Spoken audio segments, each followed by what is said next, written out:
Welcome to Portugal, welcome to Alentejo, welcome to Porto Alegre. I'm João Picado. I work for the Escola de Turismo, de Hotelaria e Turismo de Porto Alegre, so it's the Hospitality and the Tourism School of Porto Alegre. Today we will talk a bit about Alentejo. We will also talk about Porto Alegre, which is the town where we live and where the school is. And we have 5 guests, 5 participants, and you have a team that will share all our knowledge about the region with you. So my name is João. Then you will meet Lina, who is in charge of the international, everything connected with the international politics of the school. I don't know. Maybe you can help me with the name of that, Lina.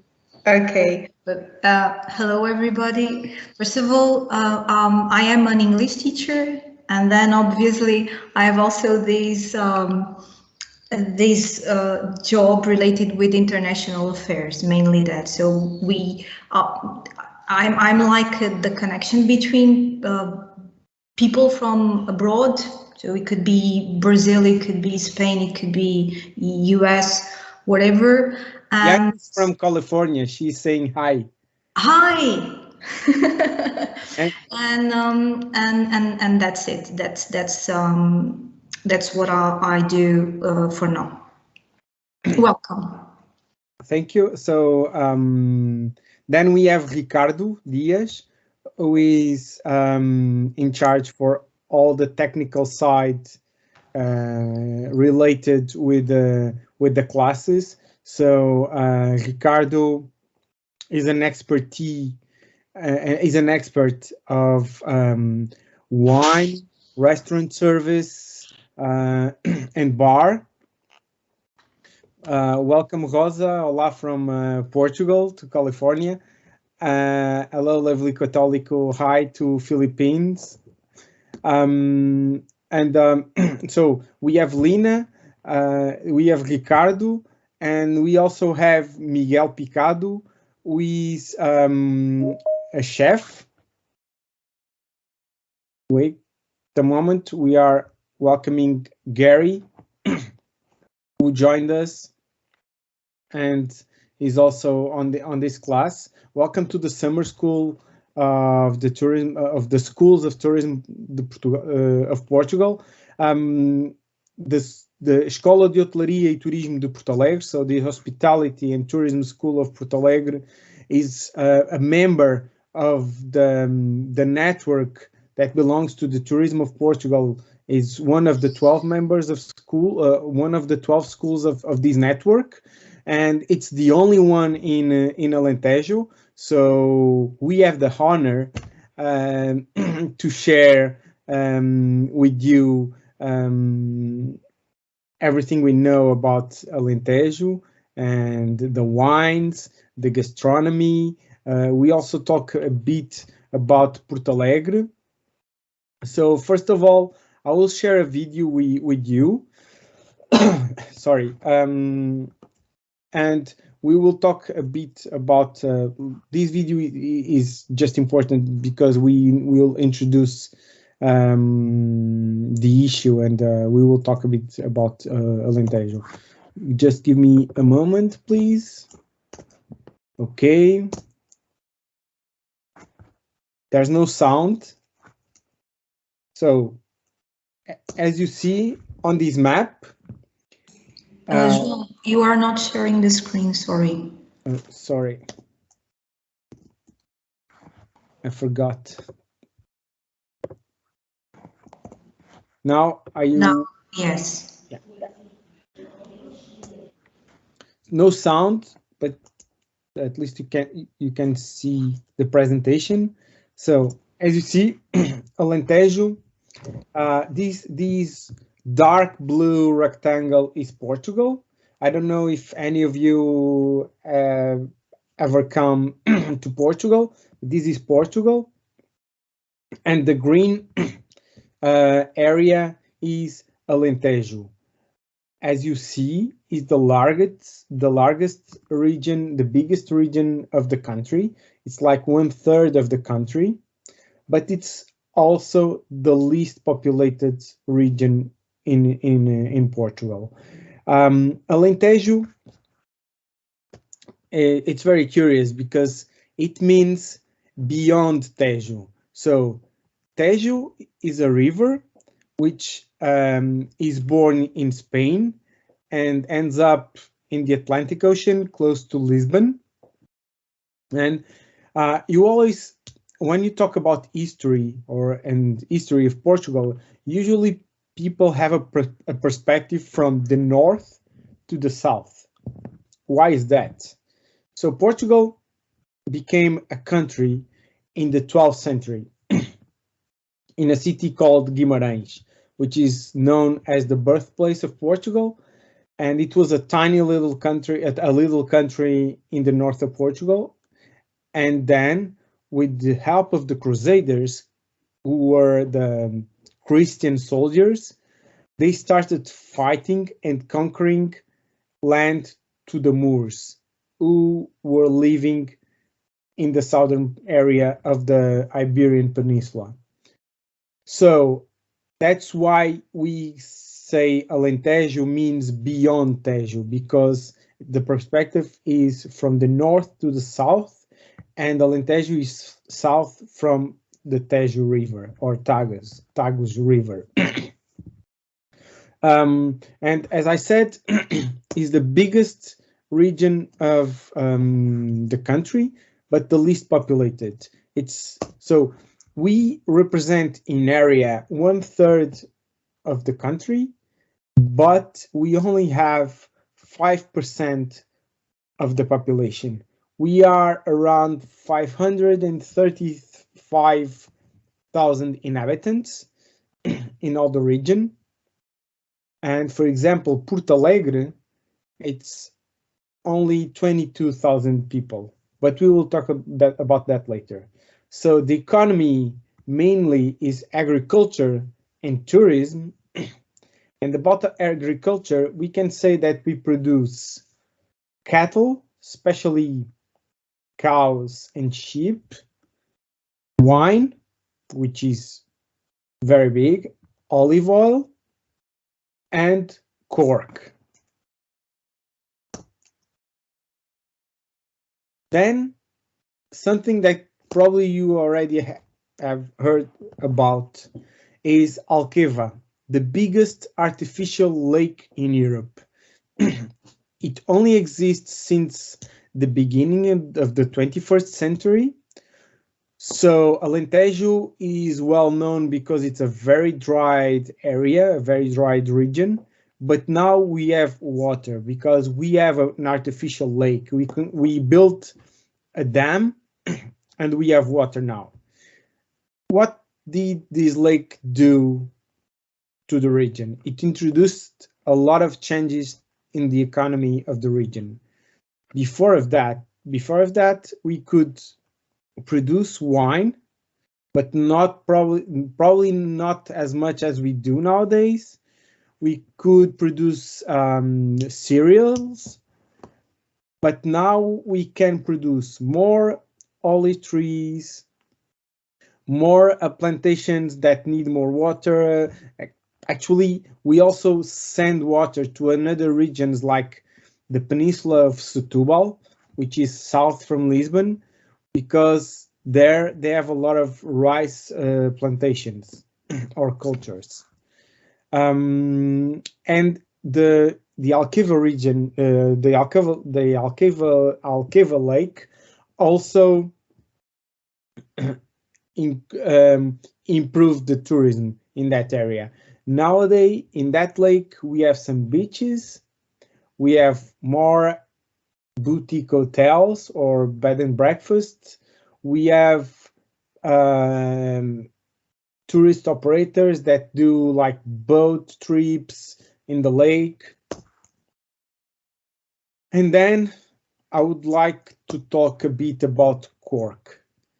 Cork is something very important for us, and also for wine lovers, for example, because there are a lot of wines that use cork stoppers. And Portugal is the biggest cork producer in the world. This little country produces more than 50% of all the cork worldwide. And I would say that more than 85% of the cork produced in Portugal comes from Alentejo. So let me give you some information about cork, because we truly believe that this is very, very interesting. A cork tree lives on average 350 years, not euros, sorry. And when you plant the tree, it takes at least 9 years so you can harvest the cork for the first time. We harvest the cork every 9 years. So then, as you see, these cork trees have the number 1. Why is that? It's because people paint the number of the year when they extracted the cork. So if it's number 1, it means that the cork was extracted between May and July of 2021. So next time these cork trees will be harvested will be in 2030, which is, yeah, they will be, the cork will grow for the next 9 years. Cork, it's something very curious because it's a light material, it's fireproof, it's waterproof. That's why, and it's also the characteristics of the cork are also very interesting. That's why we use it for the wine, but we also use it for thermal and sound insulation. For example, music studios, we can put cork on the walls. We can pave some houses with cork floors because it's good for to keep the temperature. And then we can use transform the cork in textile for bags, like a duffel bag, a backpack. We can also use some clothing, and yeah, that's it. I would say the main purpose of the cork will be the cork stopper, the wine stoppers, which only will be available on the 3rd harvest, because as what happens is that the cork tree takes some time to be, I would say, an adult. And so when you harvest the cork for the first time, the cork is not so good. On the second time, so after 18 years, it's better, but it's not good enough. So after 27 years, you can extract cork and produce wine stoppers. The way they extract the cork, usually the people that do it, they are well paid, better paid than the ones that harvest grapes or olives, just because they use an axe and they have to cut the bark, but they can't cut deep enough, or better, they have to cut only to extract the cork. They can't hurt the tree, because if they hurt the tree will die. And as you see, if you plant today and it takes 27 years to have cork wine stoppers, you can't kill a tree that after that will last for more than 300 years. So I will finish this presentation. So I was trying to show to our students that we also could use cork to do this. I don't know if you could see. Trying to, but it's not quite. No, it's for computer mouse. Okay, like this.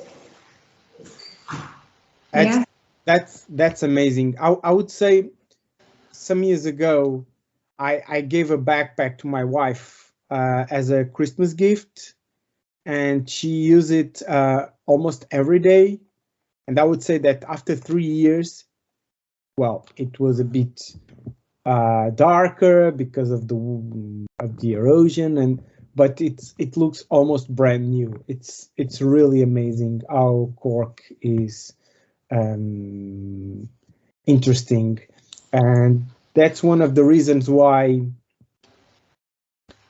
the engineers of NASA, the American Space Agency, decided to introduce cork in the space shuttle because it's light and it's very, I would say, resistant.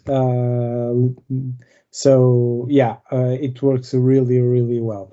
Marcia loved your pad mouse. So see, you can get your own if you want to. I have also a bag, Anna. I don't know when, but I saw someone with an umbrella also made of cork. So brilliant.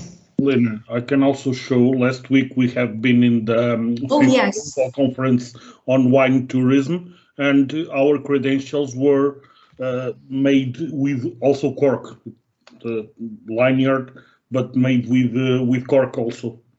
That's amazing. So yeah. Multiple uses for this material.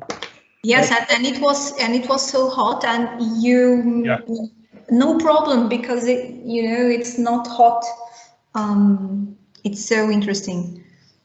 Let me share you something that is very, very interesting. So when they harvest the cork, they leave the cork. They take it to the factory, and they leave the cork outside for 2 months to dry up, because the cork has water from the tree. And then you ask, well, but it can rain. So what happened when it rains? No problem, because the cork is waterproof, so the water from the rain doesn't get the cork wet, which is, for me, it's absolutely amazing. So Marcia is saying good, no allergies. Yeah, definitely. Yeah, it's good for your skin. You don't list like creams or aesthetic products just to protect our skin. Yeah. So now I will share a video about Alentejo, and then we will talk a bit more about Alentejo later after this video. This is the longest video of the session. It's like a short film or movie. We hope you enjoy it.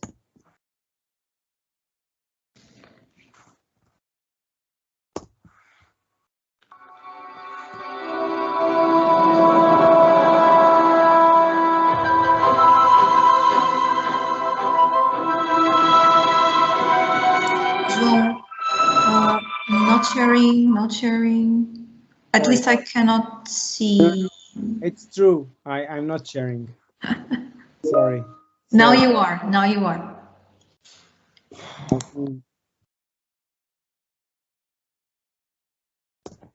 Okay.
So, as you see, I hope you enjoyed it. The slogan of these video is Alentejo, tempo para ser feliz, which means time to be happy. And yeah, people in Alentejo, it's very curious. Like here in Portugal, people from Alentejo are known as laid back, slow, keep things cool, enjoying. Sometimes in not such a positive meaning, like some lazy, but I would prefer the term laid back, because yeah, here we usually say that we have time to enjoy, to live, to be with friends, to have our experiences. And as you see, Alentejo in this short movie, it's like 6 minutes. This is Alentejo. You have the beaches, probably some of the best beaches in Europe, which are really amazing. Then you have flatlands. You have some, not a lot, and all of them are not big, mountains. Actually, in Porto Alegre, we live in the only proper mountain in Alentejo, because the next one, we have a very short one near Évora, between Évora and Estremoz, and then we have another one that is the border between Alentejo and the Algarve, which is the southern region of Portugal. And Alentejo, it's like, it's history, it's architecture. You can see a lot of castles and fortresses that were built in the last 1,000 years. As I said, Portugal is an independent country since the 12th century, and you have walls that were built on that time. Then you also have walls that were built in the 16th, 17th century in Elvas, which is World Heritage. Évora, you have a Roman temple, the biggest of the Iberian Peninsula, that was built like 2,000 years ago, and it's Évora is also World Heritage. By the way, the Roman temple is so big that represents how important that town was on that time. Since it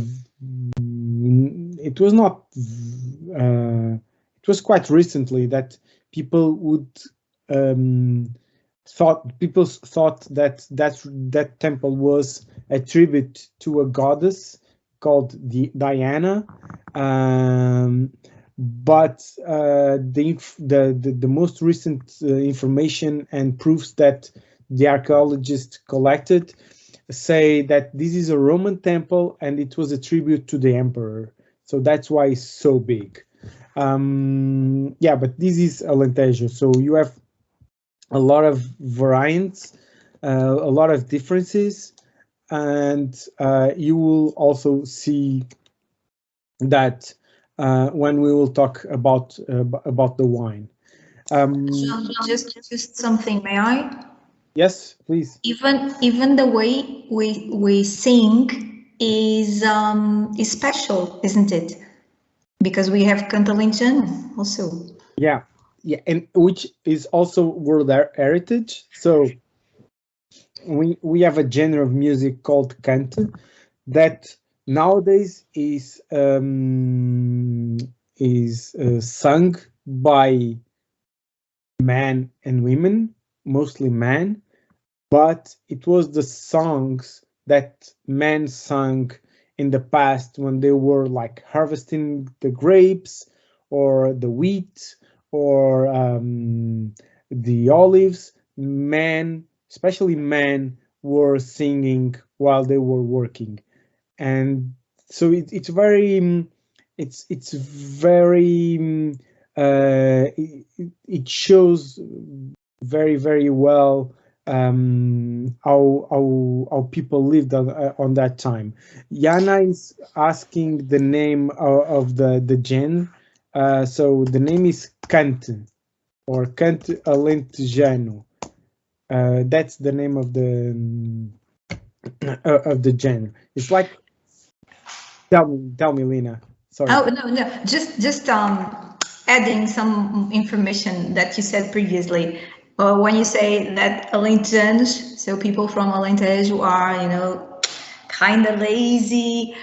Even the singing is slowly, you know, and everything is like we are in Alentejo. Time. I don't know if you noticed the dog. The name of the dog was Tempo. Tempo means time. So we take it slowly, but we take it steadily. So we are very good in what we do. Get it right? Agree with me? Let me just find an example of Mercy is asking for singing, but I will share a video of Cante Alentejano, which is much better. Yes. Otherwise you run away, like. Actually, I will share a video. Let me see, Gotinha de Água, which is a song that we love, especially. Oh, definitely Lina loves it. It was not that one. It was the one, a pomegranate, Roumain. I believe it was that we talk about, but never mind. It's just, whatever. Okay, it's here. Probably the quality of the no, this one is very good. So my job is to make college easier because students have a lot. Open YouTube. Actually, this is very nice because they introduce it. They play it with a guitar, which is not very common. But this guitar, it's very typical from Alentejo. So let me just share. They normally sing it a cappella, so it's so, I love it. Okay. That's it.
So, this is Canto Alentejano. I didn't have to sing, neither Lina or Ricardo or Miguel, but you have an example how cool and how people feel the words and the music, and it's very easy. Today you just can go to YouTube and type Canto Alentejano, and you have a lot of results, and you can just listen to the music. So let's move on. You're welcome, Marcia. Let's move on. Well, 44 minutes of Canto Alentejano. It's a very good experience. So obrigado, Miguel. Thank you. So as I said before, we live in Alentejo, the biggest region of the country, and also the least populated. But we also live in Porto Alegre. I would say, so we have the capital of Portugal is Lisbon, and then we have what we would say district capitals or something like that. In Alentejo, we have 3. The biggest one is Évora. It's in Alentejo Central. It's in the center of Alentejo. Then we have Beja, which is in the south of Alentejo. And we have Porto Alegre. It's in the north of Alentejo. And we live in Porto Alegre. Porto Alegre is a 22,000 people town. And the history of the city is connected, it's linked closely with the industry. We had for, I would say, the last 200 years, we had a cork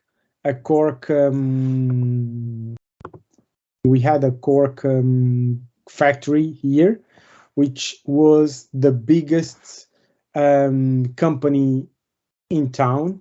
We had more than 2,000 workers.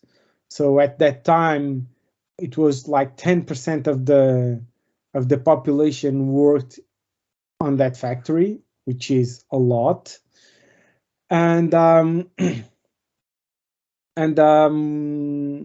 but nowadays, the town is more connected with public services, agriculture, a bit of tourism, and we have a great and a very special school, which is Escola de Hotelaria e Turismo de Porto Alegre. So it's the Hospitality and Tourism School of Porto Alegre, where we teach people, it's like vocational education or technical education. It's like we give classes of cooking, restaurant service,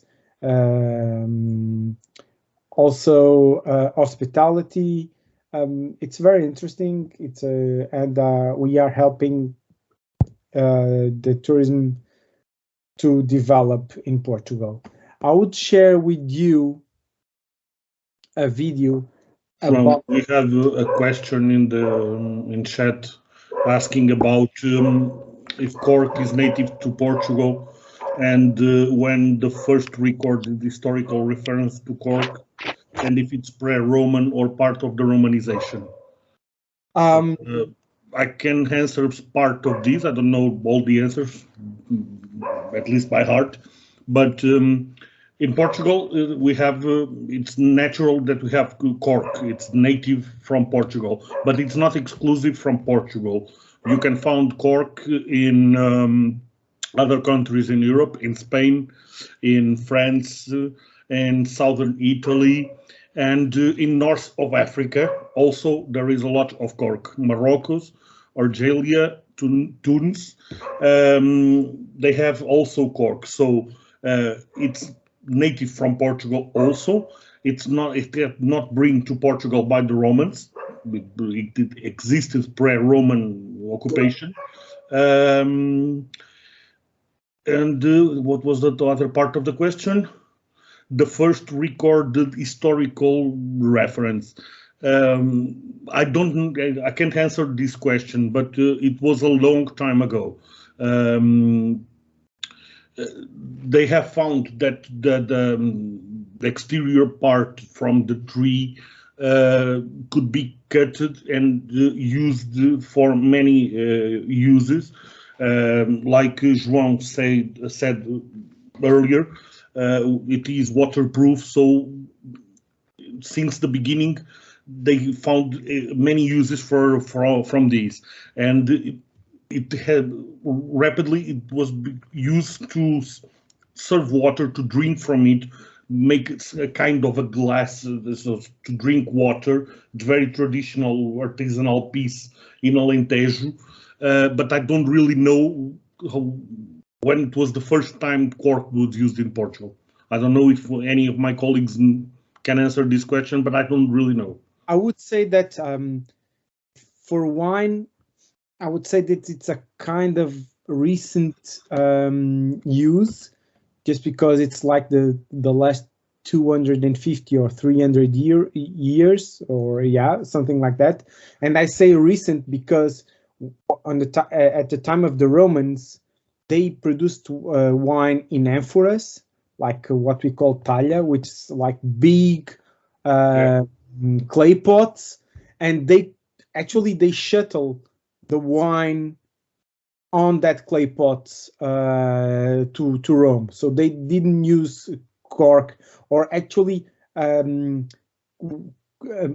maybe only natural cork, but within the industrialization of the economy, so 18th century more or less, they started cooking the cork, I would say.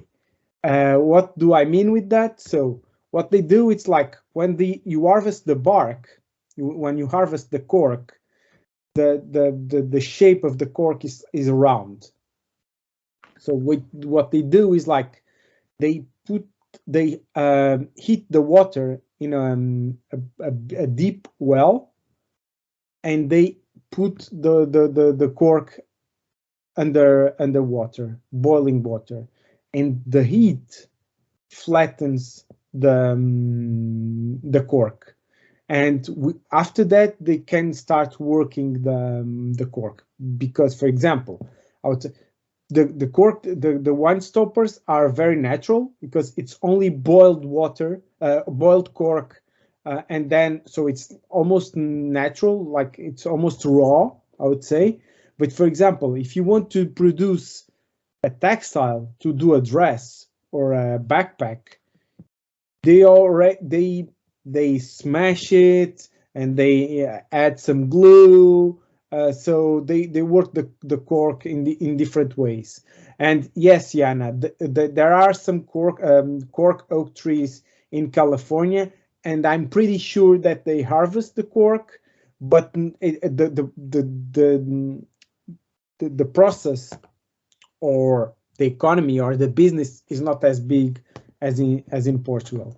But yes, in the United States, it's very small business. Some wine growers in California and also in Australia have made some experience from trying to do what we do in Portugal, but in a very small scale, very, very, very small. Okay, now. João, sorry, just something. Don't forget to say that our school is set on what was a century ago, and not yet, because it was like, no, even this century, a cork factory, yeah. Robison. Actually, it was the biggest cork factory in Alentejo. So it was established in 1860, so 19th century, by a British family, by the way, called Robinson. And they built the cork factory that lasted till 2007, I think. I'm not sure, but I think it was 2007. And the school was built inside the complex of that cork factory. So now I will share with you a video about Porto Alegre.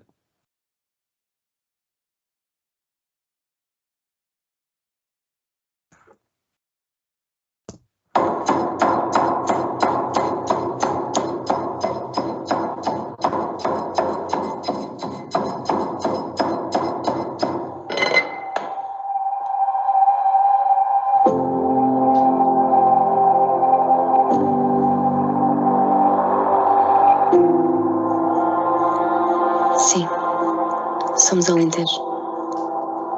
Desse que nos dá o espaço para sabermos quem somos. É este viver devagar, nesta terra intocada e pura, feita de autenticidade serena, que descobrimos que somos mais que uma coisa apenas. Somos um concelho formado por cada linha do nosso caráter, que nos descreve na história, no espaço e na alma. Nos caminhos feitos a passo lento, para que possamos respirar e deixar que este Alentejo mesclado nos tome e nos ensine que a vida pode estar na simplicidade, no sentir o vagar que nos invade e ajuda na aprendizagem do apenas estar, apenas ser. Como se fosse um segredo que se quer revelar. Mas este Alentejo é mais. É feito de muitos caminhos, de horas e lugares, que só são revelados através do que se sente ao vivê-los. Muitas vezes, querem-se descobertos, não se mostram facilmente e são, afinal, uma só forma de vida. Este é o segredo. Somos arte e artesanato, serra e planície, natureza e gastronomia, história e inovação. Somos gente e poesia.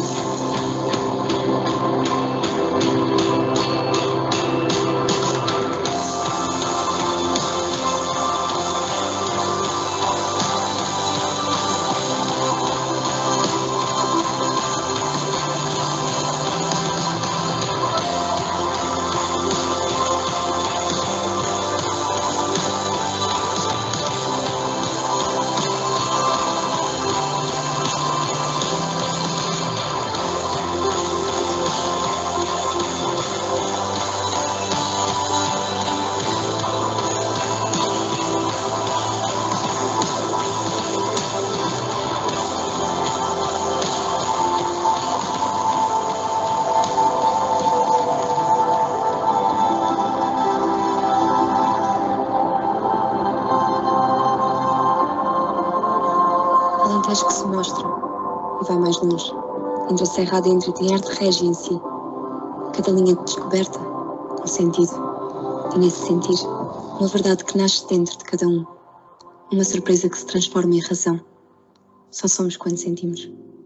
Só sentimos quando vemos devagar. Não é solidão.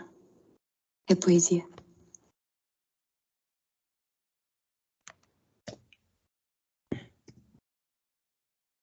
Okay, I get always very emotional when I watch this movie.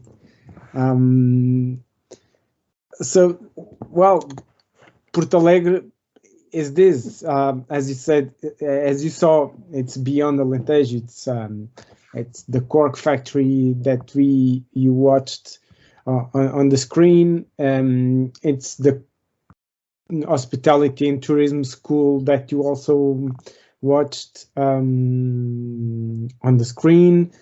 At the beginning is the tapestry, which is very, very well known and very, I would say, recognized by the experts, because that's a technique of tapestry.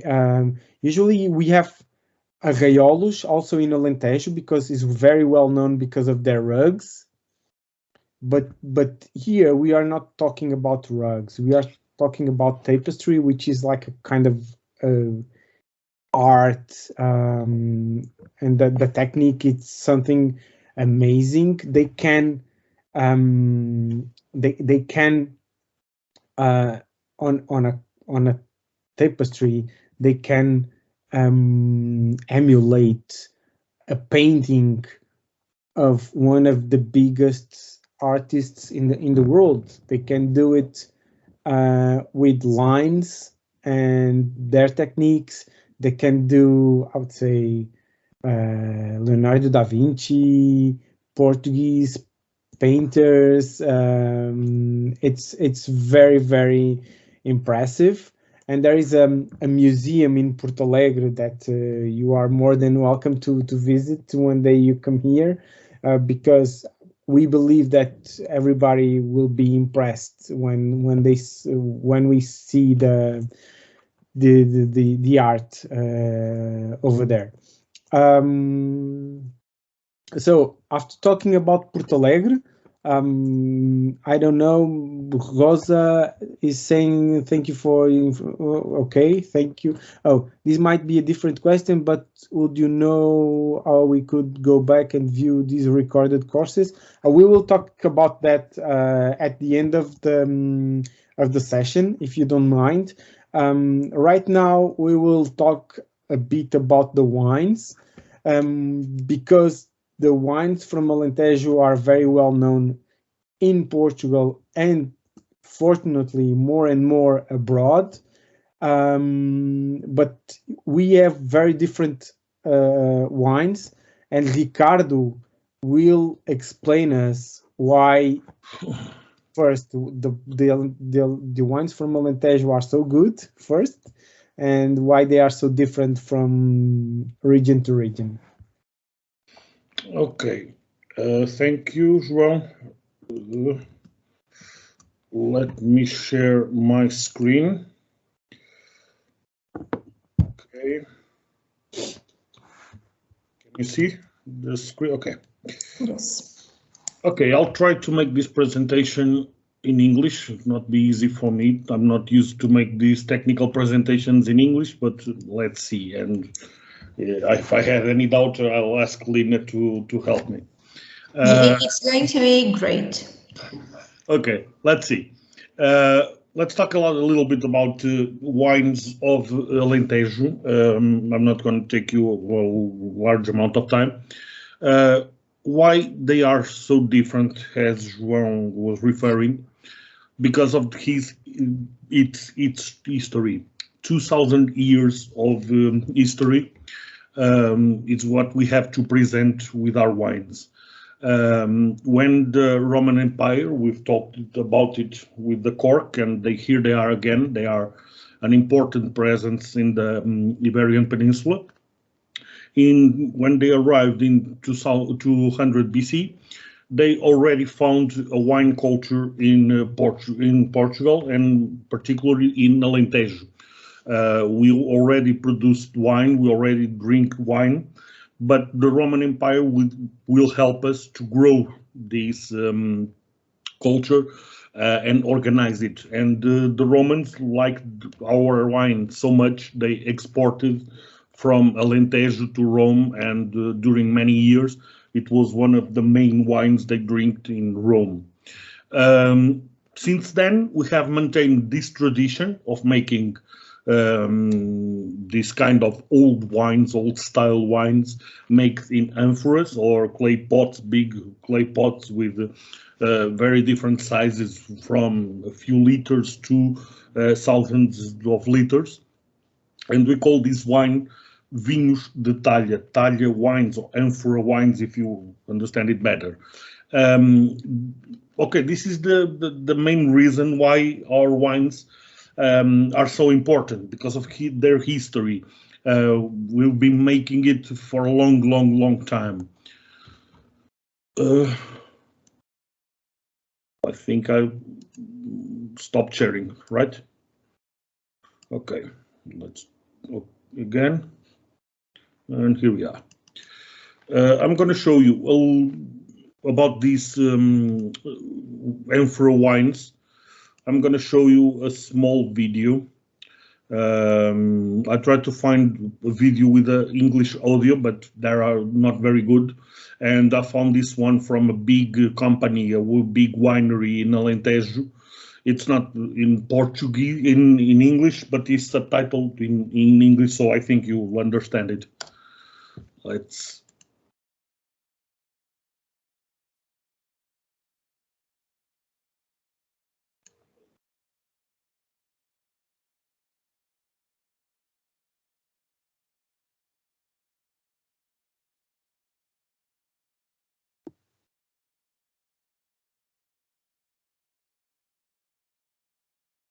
O vídeo tem som? Tem. Aqui não tá... No sound. Então, peraí. Sorry, I think I will share it with sound. Yes. Okay, yeah.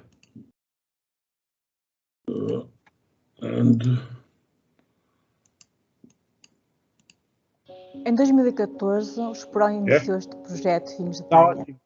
Now, yes. Foi um longo percurso, de aprendizagem, de pesquisa, de falar com as pessoas certas aqui da região que nos ensinaram e que nos ajudaram a fazer estes vinhos.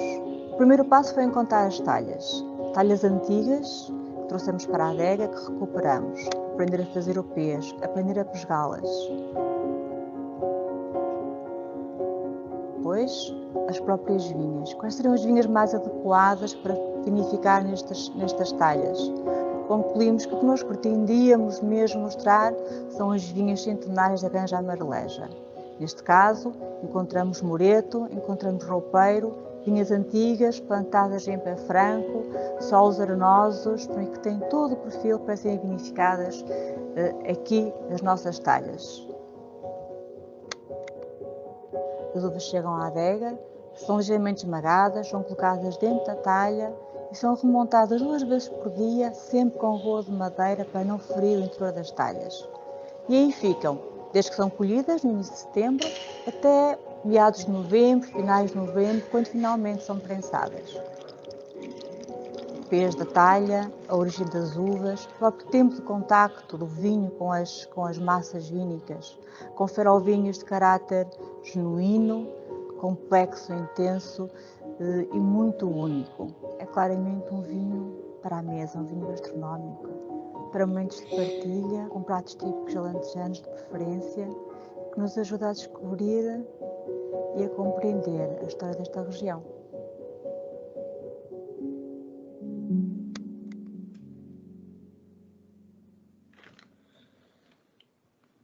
Okay, this is a small example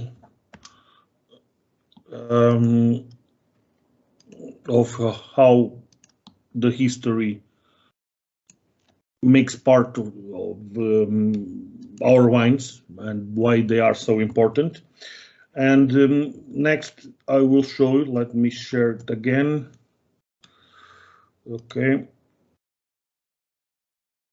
Here you can see that we still respect our history, our traditional way of making. We have some wineries, very traditional buildings, this kind of buildings, white walls, small buildings are found everywhere in Alentejo. And this is a very typical winery. It's working the same way since the 19th century. It has a very big importance in our wine culture in Alentejo. And it works all the process from the wine making in a very traditional way. But we did not stop. We have to respect our history. We have to learn from it, but we have to innovate. And now in Alentejo we have some of the best wineries in the world, some of the most beautiful wineries in the world, and I will show you some examples. You have this one, a very good example from a winery, seen from the outside. It's a very small building, but it's like a museum. It is built 40 meters deep in the rocks, and it's a very unique winery you can visit in Alentejo. Another great example is this one, completely different from the previous one. This one is in the flatlands, where it's very hot during summer, and the winery was built in a way that the wine can be made without any influence from these hot temperatures that are bad for the wine. But it's a very very good architectural project that you can visit very near from Porto Alegre, where we are. Another example from the perfect combination of architecture, landscape, wine, and very modern engineering techniques of winemaking. So today, that's the reality of Alentejo wines. Very good spaces to work, very beautiful places, and there is a preoccupation to combine all these factors in one building. This is Alentejo wines, or wine region. The main region is very big. It's 1/3 of the wine exploration from Portugal, all of Portugal. But we have a few smaller sections into the main section that produces high quality wines, very different from each other. And this is why Alentejo wines are so unique. We talk about Alentejo wines, but we can do a workshop of any individual region that you can see over there.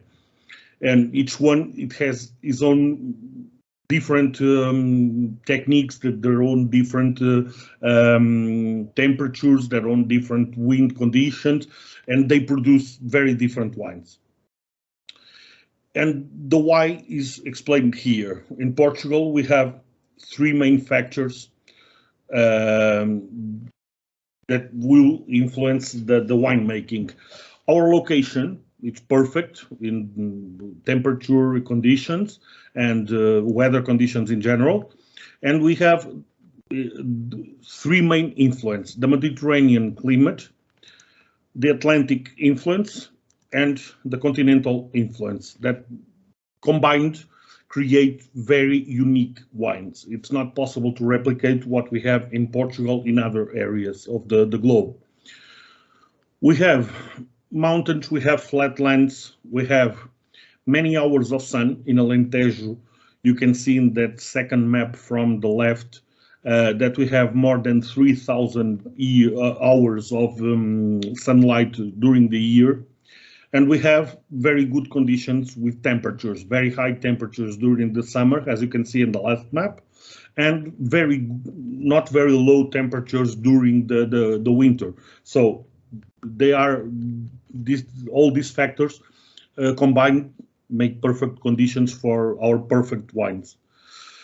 And with these conditions, we produce mainly 2 kinds of wine: red wine, white wine. Obviously, we do sweet wines, dry wines, sparkling wines, but this is our main production. And then we have a red wine with a ruby color, intense aromas of ripe red fruit. They are wines slightly astringent, but they acquire complexity and they turn better with age, we say like that. The white wines are very aromatic, fresh, and they result of association of different grape varieties. This is one of the main reasons our wines are different. We use these are the main wine varieties we use in Alentejo, and our technique is very different from the new world countries of wine like Brazil, Argentina, Chile, the United States, Australia. In these countries, they do also a lot of wine, but they choose the best wine variety and they use it to produce one variety of wine. For us in Portugal, in Alentejo, we do it like a chemistry. We try to mix the best ingredients, let's say like that, from each wine variety and try to produce the best wine possible. So it's like a science.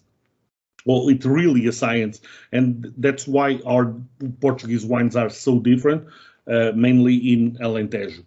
You will find, I'll give you some different numbers so you can have an idea the importance of wine in Alentejo. this year we will produce 120 million liters, also divided by 263 producers.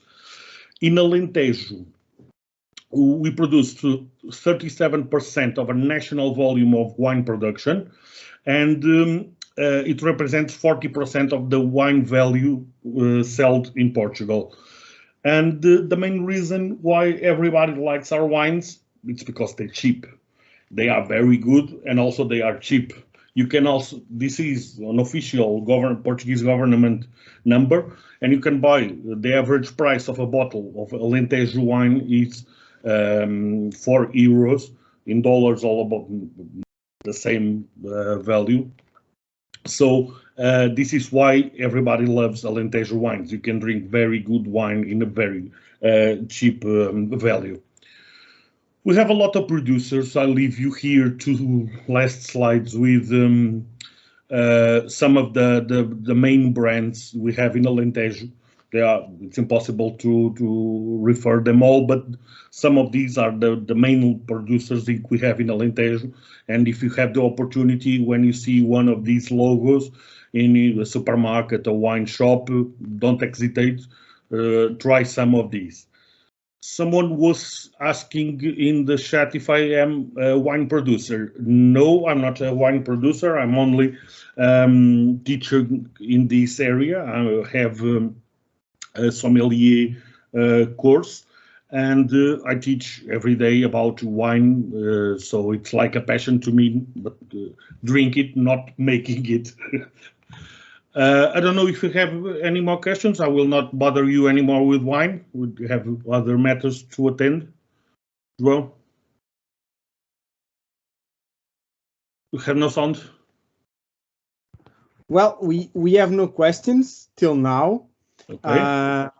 But Diana is saying that what you're talking about is not a bother. It's super interesting. And for a wine drinker, you know a lot. But someday, I don't know, just the feeling, he will be a producer. No, I like to drink it more than produce it. Ricardo, can we say that Alentejo is like wine? So it's a blend of tradition and modernity and people. Yeah, completely. The modern wineries we saw in the pictures are basically an evolution from the traditional wineries. So the traditional way of making it is always there. It's always present. It's always in our culture. We saw in that video that some wineries try to recover some of the wine varieties with 100 years old. So there's tradition also. Completely true what you said. Thank you. Obrigado. Let's move on. We already talked a bit about the region, Alentejo, Porto Alegre, the town, the wines of Alentejo. Now we will talk a bit about gastronomy, culinary, food, and at the end we will talk a bit about the school and what we have to offer. About the food, Alentejo is very well known, especially in Portugal, but it's getting more. It's being more known abroad internationally because of the flavor of the food, and it shows how it is possible to do such tasteful kind of food with so simple ingredients. We are not talking about, well, we can do it nowadays, but we are not talking about fine dining or a nouvelle cuisine, which was introduced by the French cuisine 40 or 50 years ago or something like that. But we are talking about passion, need, and people roots. I would introduce again Miguel, who is one of our chefs in the school, and he will talk a bit about the food of Alentejo. Please, Miguel, go on. Comfort food, yes? Comfort, like family, people. Yes, Miguel, sorry. Yeah, I do like to cook both types of food and of gastronomy. I mean, I like to cook the comfort for family, like a pot where you make onions, garlic, olive oil, some herbs, make a stew with some potatoes, rice, whatever you want for garnish, and all together around the table. Ricardo brings some bottles of wine, and we talk too much, and we eat. And then we sing, you know, and then we sing. Yeah. We can do it all over the world. The whole scenario. And you are truly Alentejan with this. Yeah. Yeah. Kind of for singing. I prefer the part of cooking, not singing. Anyway, yeah, I think that's the Alentejo meaning. It's comfort food, great wine, landscapes. We've got everything. We are so we are really how do you say not special, blessed. Yeah, we are really blessed. Thank you. So Alentejo is nowadays it is not, but like 50 years, 100 years ago was really poor region, and we don't have that much food. Like the fish, it's only on the coast, and we had to cook whatever we got in our houses, which was the wheat, so to make the bread, olive oil, olives, some meat. I mean, the chorizo, the smoked meats, and less fish, which is codfish, the salted one. I think people here already tried. If not, you should try it. And homework. How do you say? Homework. Say again? Homework. So people in the summer school have to try dried codfish as a homework. Yana is asking about lamb. Lamb is also lamb. It is special in the times of April, in the Easter. We used to kill the lamb and do whatever the lamb got. I think the pork meat got maybe 99% we can use from the pork, and the lamb also we can do a lot of things. 2 or 3 months ago, I tried like lamb chorizo, which is not used to see. Yeah, and the lamb is also. Say again? I would say that we eat everything from the lamb, but the wool. But the what? The wool. A lamb. Yeah. Yeah. That's for cover in the winter. Yeah, and we've got the Lina. Help me with the cação. Which is dogfish. Is dogfish, yeah? Yeah. Woo. So some people try to say a little shark. Shark, yes. Yeah, shark. Yeah. Because I believe they are the same species. You know, they are all sharks, smaller or bigger.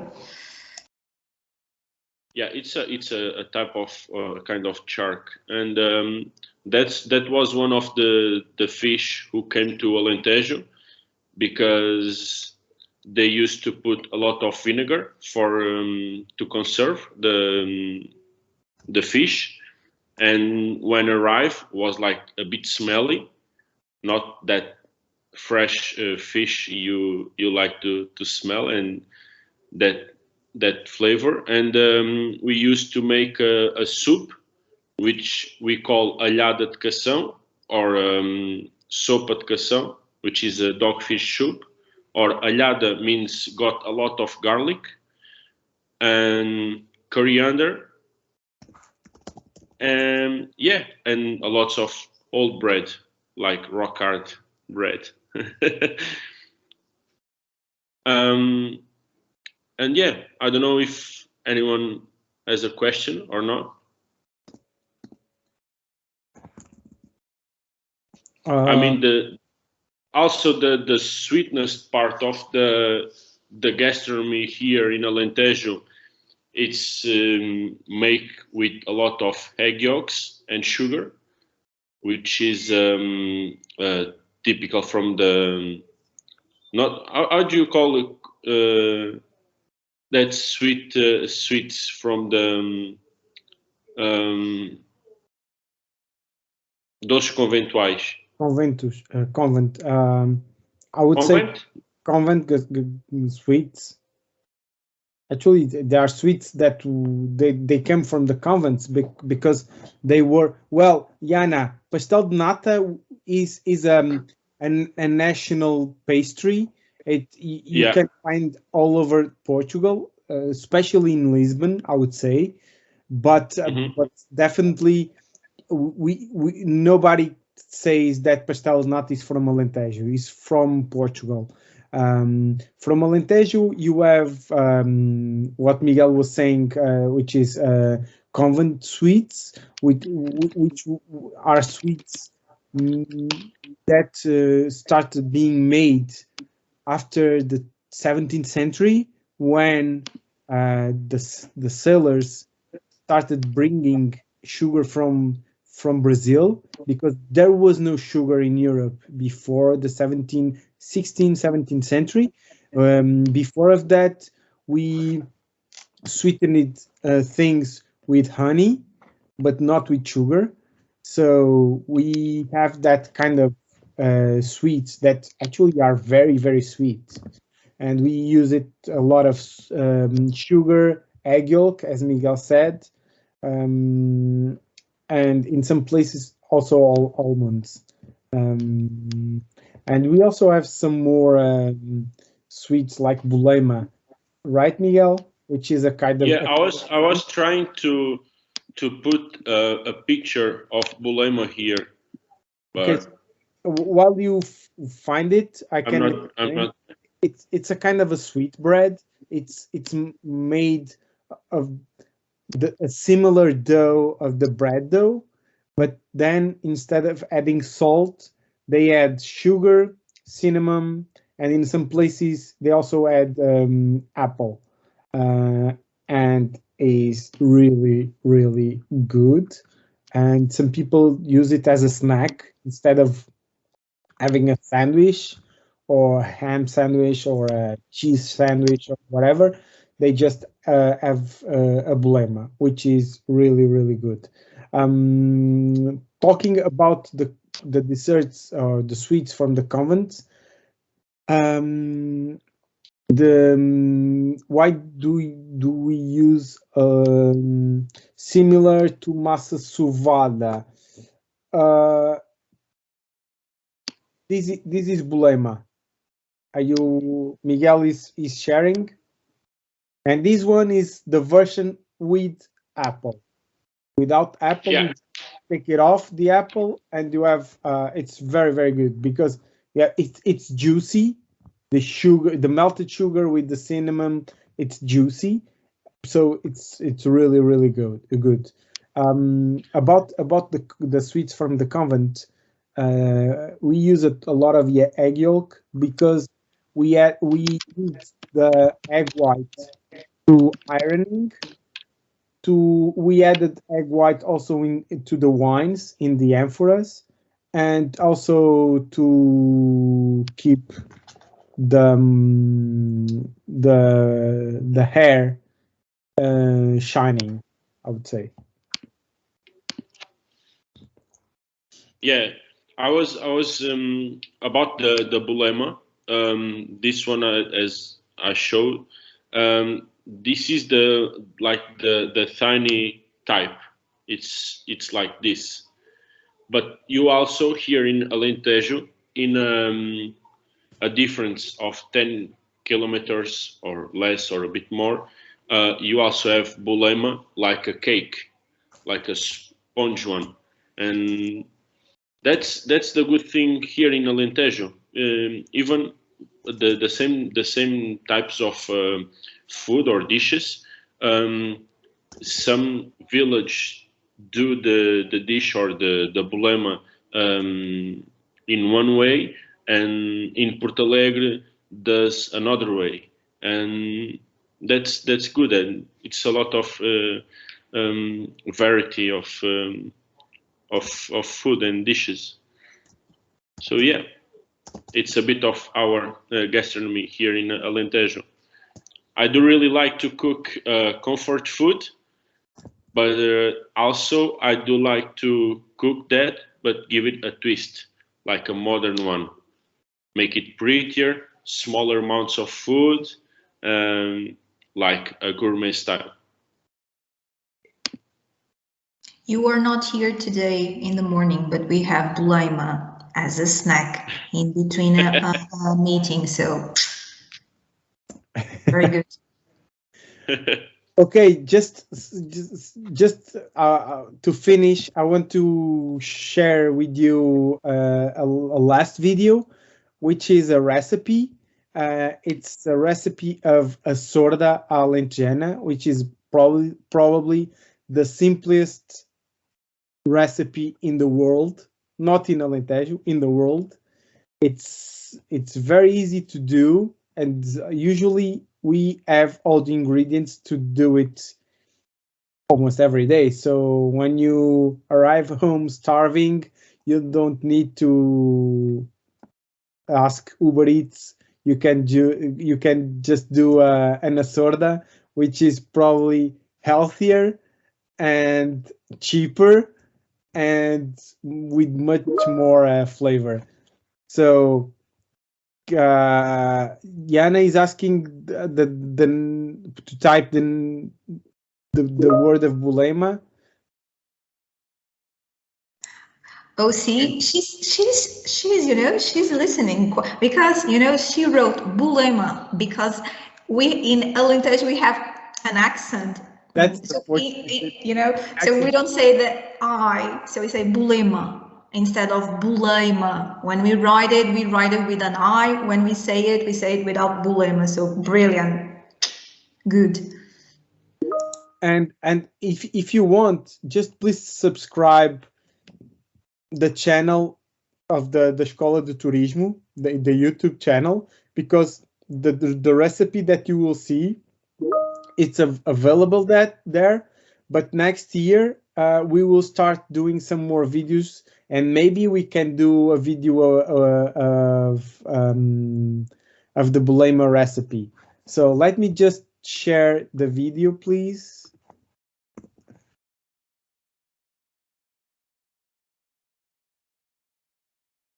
Here it is.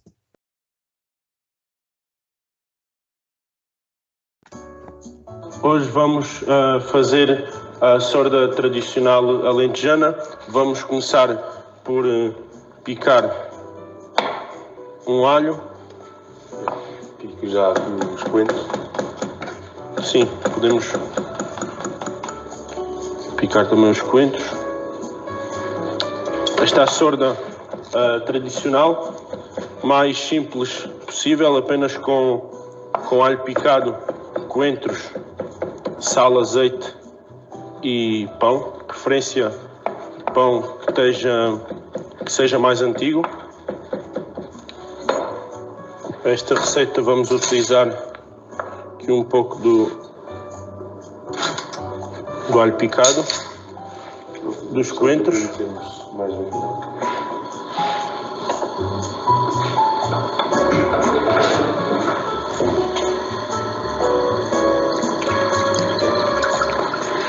Colocamos a nossa água a ferver. O pão não deve ser fresco, será de preferência sempre com 2 ou 3 dias.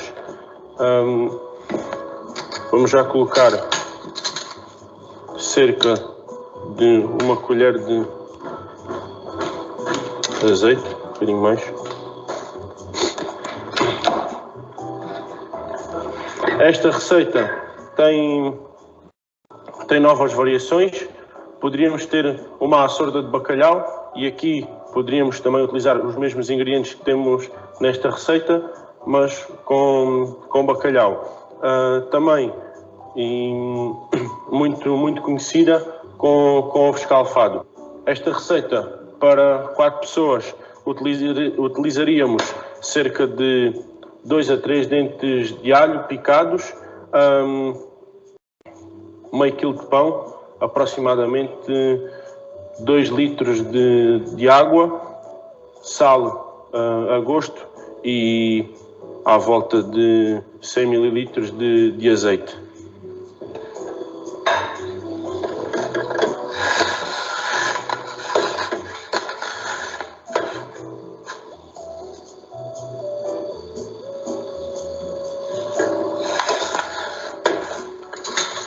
Colocamos a água a ferver sobre o nosso preparado,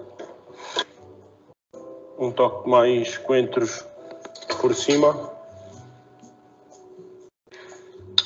e um pouco mais de azeite. Temperamos com uma pedrinha de sal. Facilmente temos uma açorda à alentejana.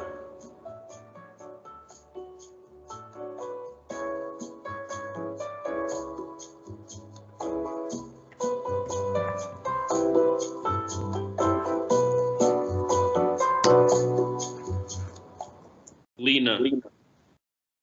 Yes. Just we go. We can you can help me with this, because this recipe can do with the fresh coriander and the fresh ingredients, but you also can have like a mise en place in your fridge, so you can have a small pot with coriander or poejo, which is pennyroyal. Pennyroyal. It's like a pesto. Yeah. Yeah. So you can have all that chopped, mixed already with a lots of salt, garlic, and olive oil. So, and you put on a pot we call piso, and you just leave it in your fridge. And when you want a soup of a sorda alentejana, you just take a spoon, put on the plate, boiled water, some slices of bread, and you got a dish ready. It's this, yeah, and it looks tasteful. It's almost time for a snack. Yeah, Jana is saying nothing goes to waste in the kitchen. That's true. That's really true. That's what I like to cook, as this way. All the skins, from the onions, the carrots, whatever, I put in a pan, boiling water. I got a broth for cooking rice or whatever. Obrigado, Miguel. Thank you very much. So that's it. We are almost done. We just want to finish saying that at the Escola de Turismo, de Hotelaria e Turismo de Porto Alegre, the Hospitality and Tourism School of Porto Alegre, our doors are open and we would love to welcome you. So if you come to Alentejo, please, and to Porto Alegre, please pay us a visit. You are also more than welcome if you decide to know more about cooking or a restaurant service or winemaking. Well, not winemaking, but to be a sommelier. Please talk with us. We are also trying to do. We are also working on a la carte kind of lessons. Is that it, Lina? Can you help me with that? I normally say tailor-made sessions. Okay. So yeah, we will be happy and we will be very grateful just to work with all of you, with the companies that probably need our knowledge. So please email us, text us, whatever. I will just put our email addresses here. So if you want to know more about the school and what we do, just please tell us something. So this is my email address. Then we have lina.escolas.turismo.portugal.pt and ricardo.dias@escolas.turismo.portugal.pt. So these are our email addresses. If you need anything else, just let us know and we will do our best just to help you. Obrigado, Yana, one more time. And we are waiting for all of you. Any questions?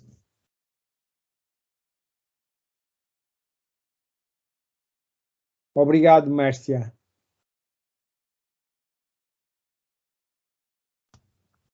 So if we don't have any questions, it was a pleasure just to be these almost 2 hours with all of you.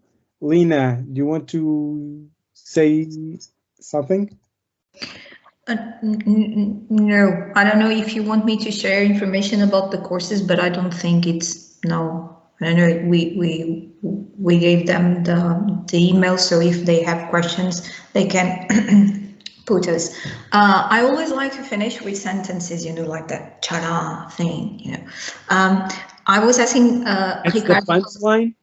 Yeah, it's like a slogan, you know. We need those very strong sentences to finish and, you know, to amaze people. I write something when I was listening Miguel and Ricardo Dias. May I share with you what I wrote? It's just like, you know, Alentejo is like its wines and its food. It's a blend of tradition and modernity, and it's unique and creative as its food. Agree with me? It's brilliant. I do agree with you. No, Alentejo, it's time. And mainly Alentejo, it's people and the people who live here and the ones that were not born here but are Alentejanos. Thank you very much for being here. Thank you very much for sharing this time with us, this time Alentejo and these 2 hours. And we are very, very happy to welcome you if you ever come to Portugal and Porto Alegre. Thank you very much. Ricardo. No micro. We are not listening. I think Lina said it all with that sentence. I will only want to thank everyone for this time. And thank you very much. Obrigado. Miguel. Thank you to all. Yana is saying she's a professor in nutrition at the college here in California and loves to cook, drink wine, travel. Who doesn't love that?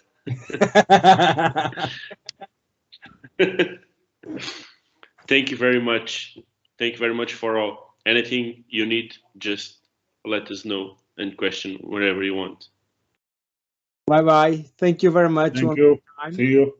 And oh, by the way, tomorrow session, the closing session, they will do only one. It will be the school of Algarve in the south of Portugal, and it will be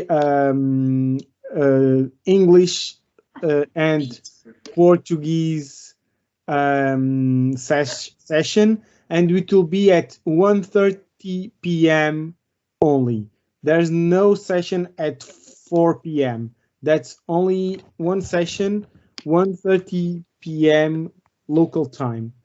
Okay? Thank you very much and all the best. Bye. Bye. Bye-bye. Bye-bye. Cheerio.